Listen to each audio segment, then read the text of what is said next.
নারীরা যাতে রাগ না করে, নারীদেরকে বুঝ দেওয়ার জন্য আল্লাহ সব নারীদের নামে আলাদা একটা সূরা দিলেন।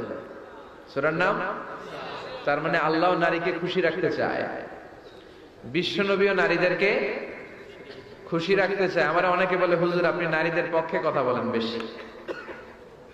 আমি সবার পক্ষেই বলি, যার যেটা অধিকার তাকে সেটা দিতে হবে, ঠিক কিনা? নারীরা সম্মানিতা, তাদেরকে সম্মান দিতে হবে। বিশ্বনবী তাদেরকে সম্মান দিতেন। মা আয়েশাকে বিশ্বনবী সবসময় আগে সালাম দিতেন। সুবহানাল্লাহ পড়ে। খাদিজা রাদিয়াল্লাহু তাআলা আনহাকে আল্লাহ তাআলা আরশের উপর থেকে সালাম পাঠিয়েছেন। এজন্য নারীদেরকে সালাম দিবেন বেশি বেশি।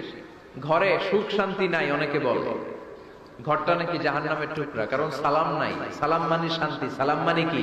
সালাম মানে, চিল্লায় বলেন, জান্নাতীরা যখন জান্নাতে ঢুকবে, ফেরেশতারা জান্নাতীদেরকে কি বলবে?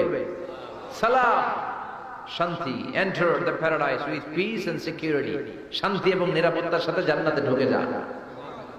এজন্য ঘরটারে শান্তিময় বানাতে চাইলে সালাম দিতে হবে। কি দিতে হবে?